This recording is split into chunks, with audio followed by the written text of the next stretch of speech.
사도행전 1장 8절 말씀, 귀한 말씀 우리 함께 합독하시겠습니다. 오직 성령이 너에게 임하시면 너희가 권능을 받고 예루살렘과 온 유대와 사마리아 땅끝까지 이르러 내 증인이 되리라 하시니라. 아멘. 여기 계신 우리 모두 증인이란 뜻을 모르는 분이 없으실 것입니다. 그 뜻을 다 알 줄로 믿습니다.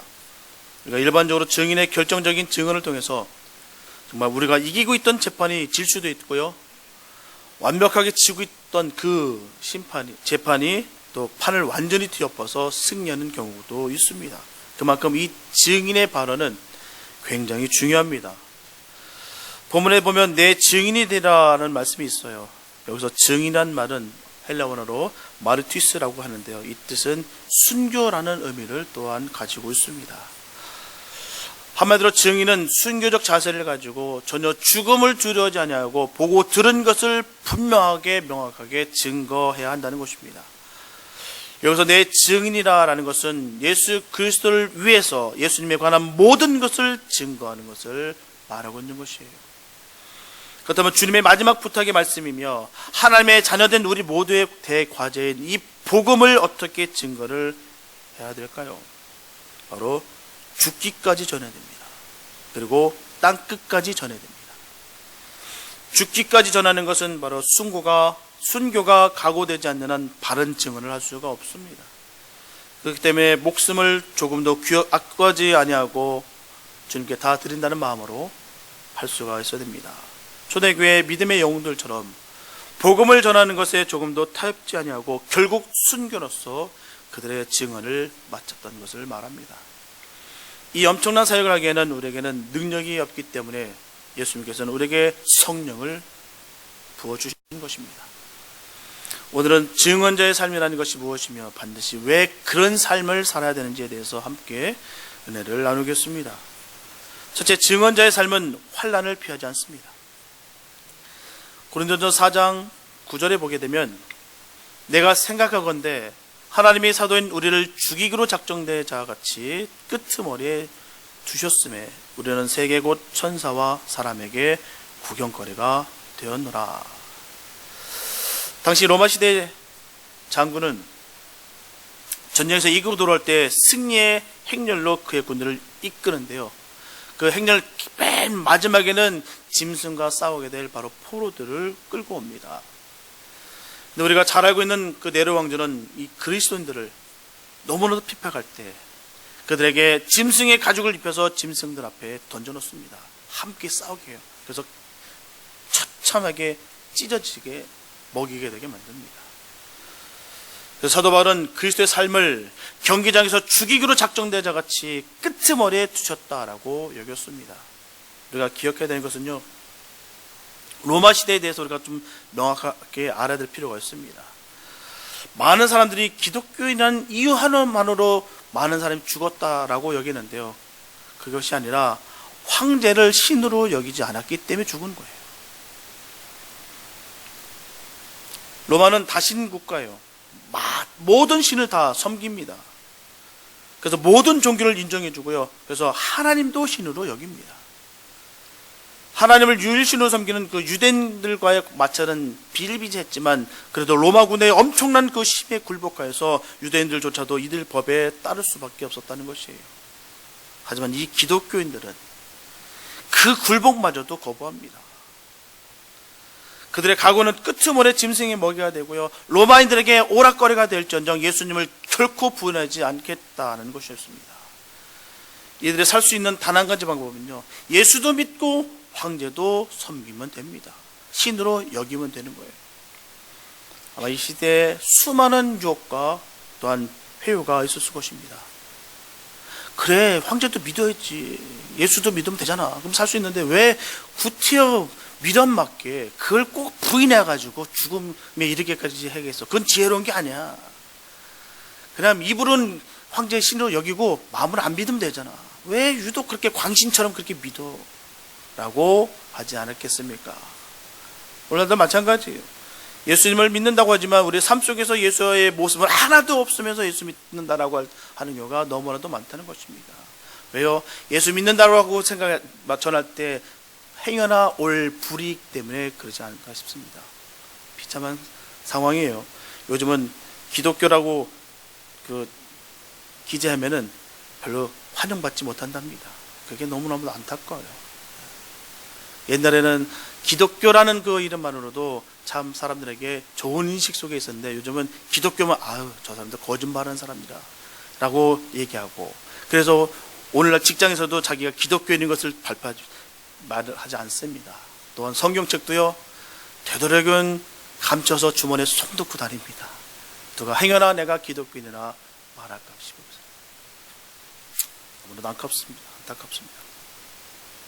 그들은 그때 살 수도 있었겠지만 이들은 끝내 죽음을 선택합니다. 이것이 바로 증인의 삶이에요. 그들은 결코 환난을 두려워하지도 않았고요, 결코 피하지도 않았습니다. 여기서 환난이라는 그 단어는 헬라어로 들리보라고 말하고 있는데요, 그 뜻이 바로 포도주틀에서 포도즙을 짜내듯이 피와 땀과 눈물과 고통을 짜낸다라는 의미를 가지고 있습니다. 이게 바로 환난이에요. 로마서 5장 3절에서 5절 말씀하게 되면, 다만 이뿐 아니라 우리가 환난 중에서도 즐거워하나니 이는 환난은 인내를, 인내는 연단을, 연단은 소망을 이루는 줄 알미로다. 소망이 우리를 부끄럽게 하지 아니하면 우리에게 주신 성령으로 말미암아 하나님의 사랑이 우리 마음에 부은 바 됨이니라고 말씀하셨어요.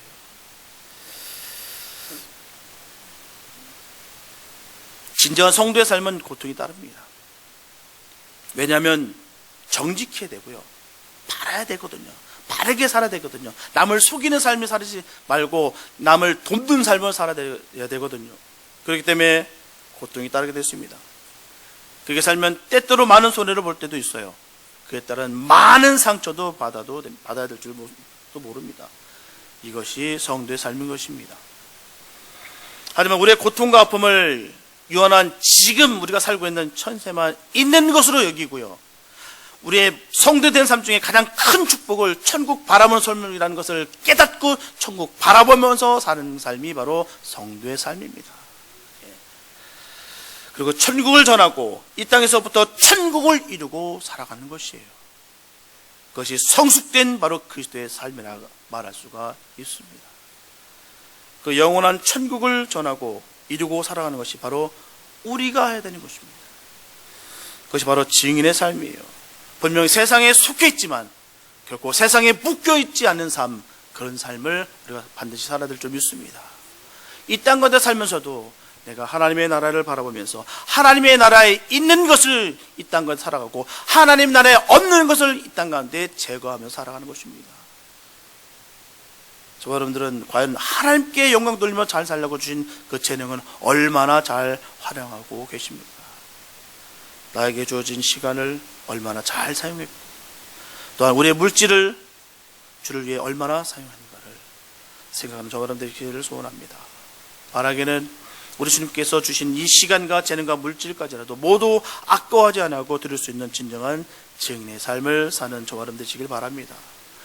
그래서 우리 주님으로부터 착하고 충성된 종아, 내가 작은 일에 충성하였으면 내가 큰 것으로 내게 맡기리니 내 주인의 즐거움에 참여할지어다. 이 귀한 칭찬의 말씀을 듣는 저와 여러분 되시기를 예수님의 이름으로 축복합니다. 두 번째, 증언자의 삶은 성령의 능력을 받아야 살 수가 있습니다. 그리스도인들은 주님의 제자입니다. 예수님께서 제자를 뽑으신 이유가 명확하십니다. 보내서 전도하고 귀신을 내어 쫓는 권세를 주시려는 것과 그들과 함께 있기 위함이었다는 것입니다. 그리고 좋은 제자는 주님이 계실 법한 자리에 함께 있는 자, 고난을 겪으며 우는 자와 함께 올 수 있는 자가 좋은 제자라고 말씀하고 있습니다. 저 여러분들은 주님의 제자입니다. 요한복음 13장 13절을 보게 되면, 너희가 나를 선생이라 또는 주라 하니 너의 말이 옳도다. 내가 그러하다. 이렇게 예수님은 자신을 선생이라 말씀하시고 계십니다. 이처럼 주님으로부터 가르침을 받고 따르기를 원하는 사람은 주님의 제자인 것이에요. 내가 주님께서 가르쳐 주시는 그 길을 거부하고 다른 길로 가는 것은 주님의 제자가 아닙니다. 길은 명확해요. 주님의 길을 따르냐, 주님의 길을 거스르느냐, 거기에 있습니다. 그렇다면 주님의 제자로서 반드시 해야 할 일이 과연 무엇이겠습니까? 첫째, 주님의 말씀을 가슴 안에 간직해야 됩니다. 요한복음 15장 7절과 8절 말씀 보게 되면 너희가 내 안에 거하고 내 말이 너희 안에 거하면 무엇인지 원하는 대로 구하라. 그러면 이루리라. 너희가 열매를 많이 맺으면 내 아버지께서 영광을 받을 것이요 너희는 내 제자가 되리라. 이처럼 주님 안에 거하면서 많은 열매를 맺어야 되는 것입니다. 제자로서 영혼이 건강하다면 결코 기도와 찬양하는 데 입을 사용하지 더럽고 추악한 것에 사용하지 않습니다. 야고보서 3장 10절에서 분명 전합니다. 한 입에서 찬송과 저주가 나오는도다. 내 형제들아 이것이 마땅하지 아니하니라. 분명하게 경고합니다. 주님의 제자는 그 입으로 악하고 나쁜 독한 말을 내뱉지 않습니다. 말로 살인을 하는 사람은 절대로 주님의 제자가 아니에요. 말은 내 안에 들어있는 것이 그대로 나오게 되어 있습니다. 내 안에 예수가 꽉 차 있고 내 안에 주님의 말씀이 꽉 차 있는데 어떻게 내 입에서 독이 나갈 수가 있을까요? 내 안에 성령이 꽉 차 있고 주님 안에 은혜가 풍부하게 부어지고 있는 상태에서 내가 어떻게 그 독이 나갈 수 있을까요? 점검하시기 바랍니다. 주님이 원하시는 뜻을 알아 주님과 함께 그 뜻을 이루어가는 것이 참된 바로 제자의 삶일 줄로 믿습니다. 주님이 내 안에 계시고요, 내가 주님 안에 거할 때에 참으로 하나님의 제자입니다. 주님의 제자인 것입니다. 그리고 그 말씀 가운데 살아가는 것이 바로 제자의 삶입니다. 둘째, 주님의 사랑을 전해야 됩니다. 요한복음 13장 34절에서 35절 말씀 보게 되면 새 계명을 너에게 주노니 서로 사랑하라. 내가 너희를 사랑한 것 같이 너희도 서로 사랑하라. 너희가 서로 사랑하면 이로써 모든 사람이 너희가 내 제자인 줄 알리라. 삶의 모습에서 사랑이 없고요, 미움과 다툼이 있으면 결코 주님의 제자의 삶이라 할 수가 없습니다. 분명히 서로 사랑을 실천해야 되는 것이에요. 하나님께서는요, 지금까지 우리에게 있어서 먼저 솔선해서 보여주시지 않고 나서 해보라던 것이 없습니다. 먼저 다 하셨어요. 내가 이렇게 사랑한 것 같이 너희도 사랑하라 라고 하셨죠. 나는 사랑하지 못하지만 너희는 사랑하라 라고 하신 적이 단 한 번도 없으십니다. 예수라는 이름에 다 부어주셨는데도 불구하고 우리는 그 사랑을 깨닫지 못하고 내 멋대로, 내 마음대로, 내 감정대로 살아갈 때가 얼마나 많은지요. 내게 아픔을 줬다고 해서, 내가 상처를 줬다고 해서 그게 그대로 독으로 표출될 때가 얼마나 많은지요. 주님은 그러신 적이 없습니다. 내가 사랑한 것 같이 주님이 주신 그 사랑에 비하면 우리가 갖고 있는 모든 일상 속에 있었던 것들은 아무것도 아닙니다. 내게 크게 보이는 거죠.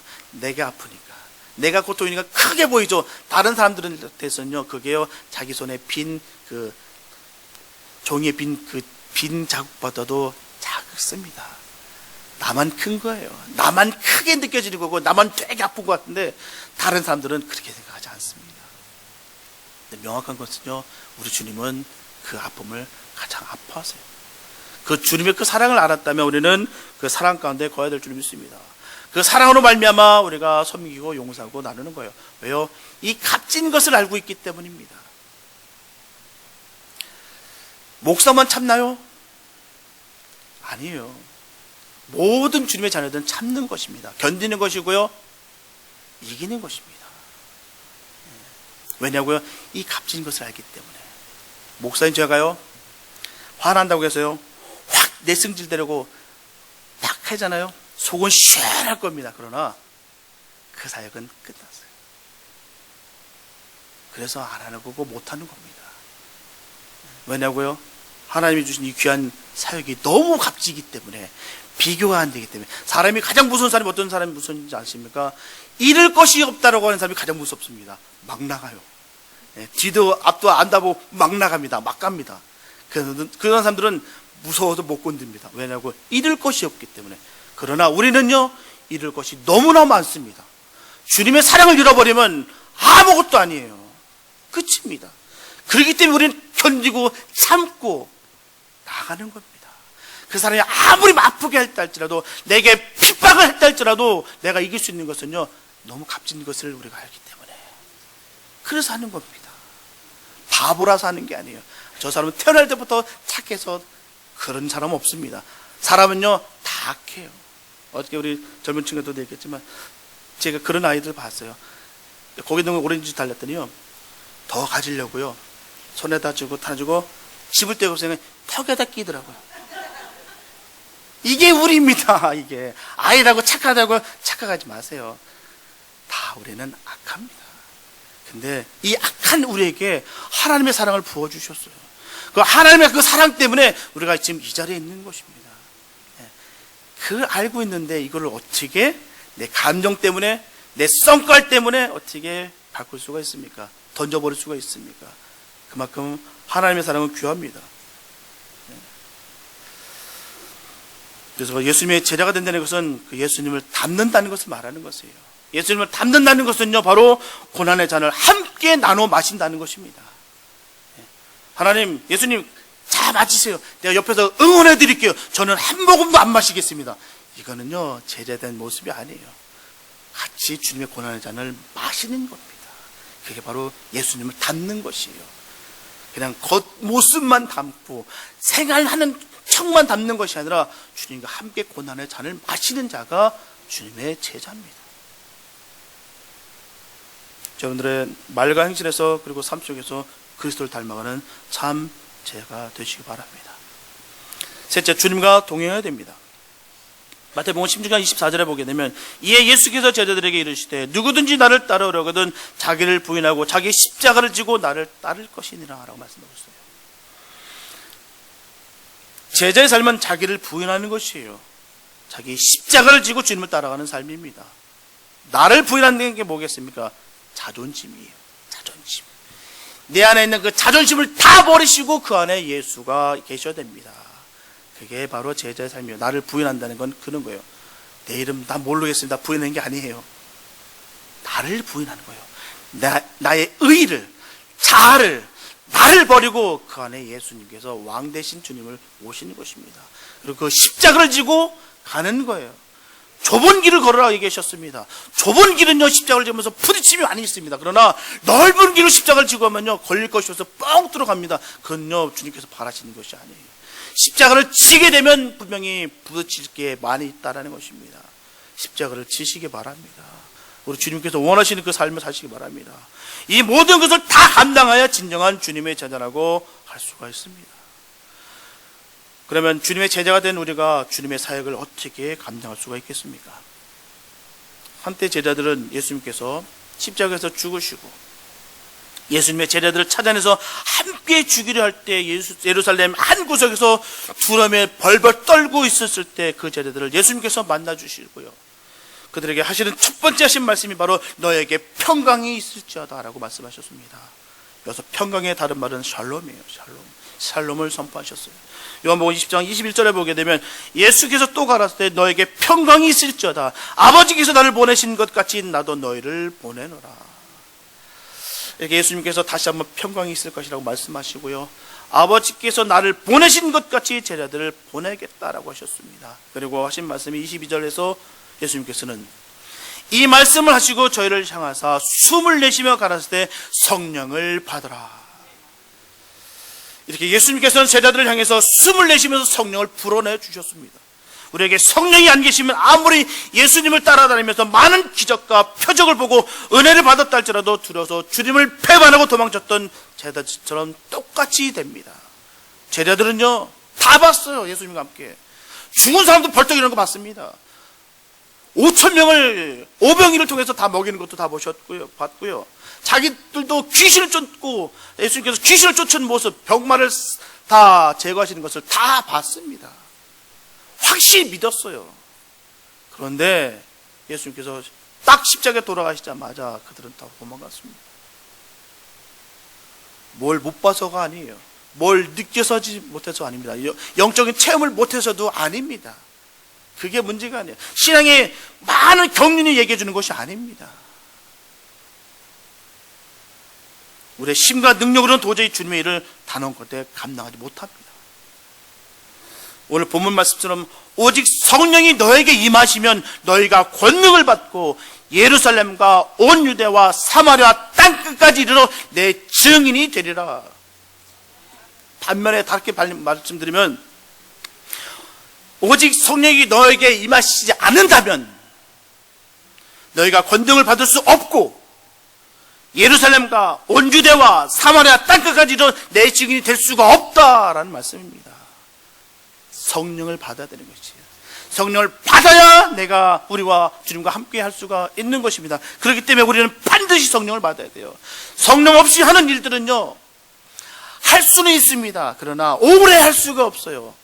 이 일에 부딪히고 깨지고, 저 일에 대해서 깨지고, 이 일 때문에 삐지고, 저 일 때문에 내가 화나고, 그건 성령이 함께하는 역사가 아닙니다. 그건 내 의와 자기 율법이에요. 자기 의와 자기 율법으로는 결코 구원을 받을 수가 없습니다. 내 능력으로 구원을 줄 수 있는 것이 아니에요. 주님께서 주셔서 할 수 있는 것입니다. 그 세상과 하나님과의 관계를 선교와 전도와 헌신과 나눔으로 섬겨서 나타내 보여야 되는 것입니다. 결단과 우리의 힘과 능력으로는 절대로 주님의 일을 감당하지 못합니다. 성령을 받아들 줄 믿습니다. 저와 여러분들은 성령을 받아 주님의 사역에 귀하게 쓰임받는 역사가 이루어지기를 예수님의 이름으로 축복합니다. 세 번째, 증언자의 삶은 주님 만날 준비가 되어 있어야 됩니다. 마태복음 25장 1절에서 13절 말씀에 오게 되면 열처녀 이야기가 나옵니다. 성경을 전하기를 열처녀가 모두 한 곳에 모여서 모두 신랑을 맞이하려고 함께 있었다라고 말씀하고 있어요. 이 말씀은 바로 같은 공간과 같은 시간에 함께 있었다 할지라도 준비하고 사는 삶과 준비하지 않고 살아가는 삶은 그 결과가 너무나도 크다는 것을 분명히 말씀하고 있습니다. 성경은 전하기를 먼저 지혜로운 5처녀는 말씀을 듣고 준비했습니다. 바로 말씀으로 준비하는 삶, 이것이 지혜로운 삶이에요. 분명한 것은 말씀을 가지고 있는 것으로 만족해서는 안 됩니다. 지혜로운 5처녀는 말씀이 무엇을 요구하는지를 분명히 알고 그대로 실천하는 것입니다. 또한 반면에 미련한 5처녀는 말씀을 듣고 준비하지 않았어요. 그녀들은 곧 오리라 한 그 신랑의 말을 경홀히 여겼습니다. 바로 그 말씀에 대한 믿음이 부족했기 때문에 오실 신랑에 대한 온전한 준비를 갖추지 못해서 그 결과 신랑이 임할 때 그녀들은 맞이할 수가 없었습니다. 이처럼 말씀에 대한 불신앙은 끝내 불순종으로 이어지며 그러므로 주님과 상관없는 삶으로 버림을 받게 됩니다. 가장 비참한 거예요. 내가 예수를 믿는다고 했었는데 불구하고 나중에 버림을 받는다는 것. 분명히 믿음이라는 것은 대신 받을 수도 없고요, 나눠줄 수도 없습니다. 믿음은 오직 나만의 것이에요. 내 부인이 정말 기도 열심히 하니까 난 천국 티켓 따놓은 당상이야. 그럴 일 없습니다. 내 남편이 정말 헌신해서 교회도 몇천 지고 수많은 선교 사역에 내가 많은 걸 내가 투자했기 때문에 나는 우리 남편 때문에 저절로 난 천국 갈 거예요. 그럴 일 없습니다. 천하가 다 바뀌어도 그럴 일 없습니다. 믿음은요, 대신 받을 수 있는 게 아니에요. 믿음은 주님께서 부어주시는 것입니다. 나만의 것입니다. 옆에서 아무리 많은 기도, 옆에서 가만히 앉았다 할지라도 그거는 기도가 아니고요, 또한 믿음이 생기지도 않습니다. 무서운 건요, 그렇기 때문에 주를 맞이하는 그 믿음과 신앙은 오직 자신에게만 달려있다는 것이에요. 하지만 그 결과는요, 너무나도 명확합니다. 그래서 주님께서 말씀하시기를 오직 양과 염소, 의인과 악인으로만 딱 나누시겠다는 거예요. 성경 말씀 보시기 바랍니다. 중간이 있는지요? 중간이 있으면 저도 중간을 한번 해보고 싶어요. 편하게. 그렇게 말한 적이 없습니다. 이거 아니면 이거야. 네가 의인이 되느냐, 네가 악인이 되겠느냐, 네가 염소가 되겠느냐, 네가 양이 되겠느냐라고 분명히 말씀하십니다. 중간에 있으면 저도 좋겠어요. 그럼 그렇게 가르치겠습니다. 아마 인기 있는 설교가 될 거예요. 여러분, 아무것도 안 해도 됩니다. 그냥 말씀만 읽으면 됩니다. 그냥 예배만 참석하면 그냥 따놓은 당상입니다라고 말씀 전할 거예요. 얼마나 편하겠습니까? 그런데 성경은 그렇게 얘기하지 않는다는 거예요. 분명히 지금은 구원의 문이 열려있는 은혜 받을 만한 때입니다. 그래서 지금은 누구나 그 문을 드나들 수가 있어요. 지금은 누구나 그 문을 열 수 있고요, 예수님에게로 우리가 들어갈 수가 있습니다. 말씀을 듣고자 하면 언제든지 들을 수 있으며, 기도하고 싶을 때 언제든지 기도할 수 있고요, 예수님을 영접하고 싶을 때 언제든지 예수님에게로 나아갈 수가 있습니다. 고린도후서 6장 2절에 보게 되면, 보라 지금은 은혜 받을 만한 때요, 보라 지금은 구원의 날이로다 라고 말씀하셨습니다. 이처럼 지금은 은혜의 때며 지금은 구원의 문이 활짝 열려있을 때입니다. 그러나 그 문은 언제까지나 열려있지 않습니다. 그 문은 때가 되면 반드시 닫힙니다. 그때는 구원의 때가 아니라 심판의 때예요. 구원의 문이 닫히는 날 하나님께로 나가는 길은 완전하게 차단되고요, 구원으로 향하는 길은 완전하게 끊어집니다. 하지만 그때는 아직 아무도 모르지만 반드시 올 것입니다. 왜냐하면 주님께서 하신 말씀이시기 때문에 반드시 이루어진다는 거예요. 내가 하는 말도 아니고요, 어떤 훌륭한 말이, 믿음의 선진들이 하는 말도 아닙니다. 우리 주님께서, 우리 예수님께서 하신 말씀이에요. 그래서 그 예수님께서 하셨던 말씀이기 때문에 반드시 이루어집니다.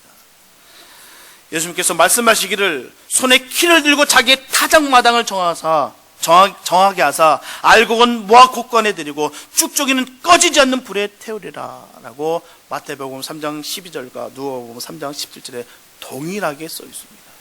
그만큼 귀하다는 말씀이고요, 그만큼 중요하다는 것이에요. 이렇게 예수님의 재림은 알곡과 쭉저기를 가르는 심판의 재림이에요. 때문에 재림하시는 예수님에게는 오직 어미하신 공의와 심판만 있을 뿐입니다.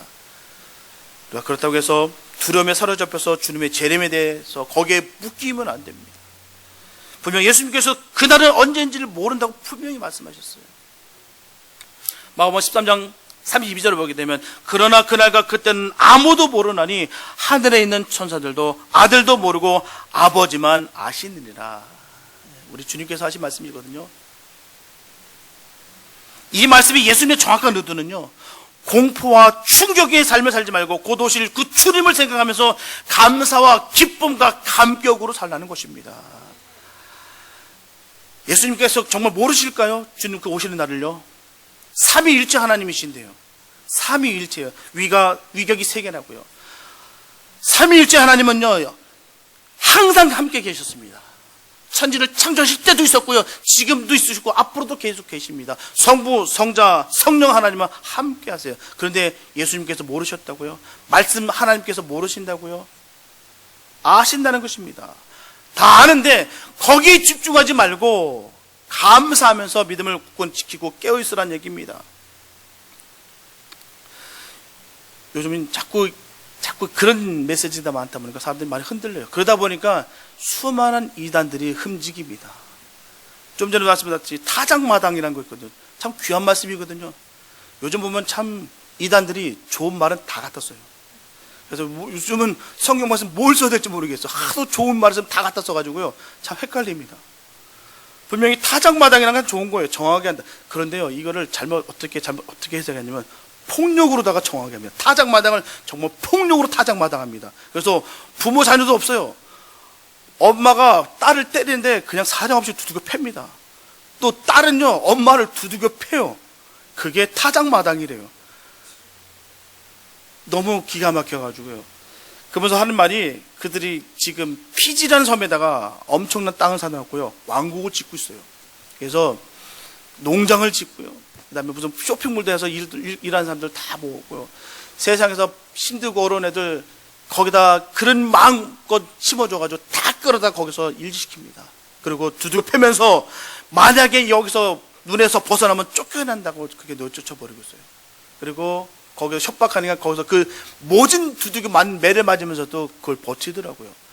그런 믿음이 있으면 세상 나가서 전도하고 하나님 말씀 가운데 바로 쓰면 얼마나 좋겠습니까? 그 열심을 가지고 말입니다.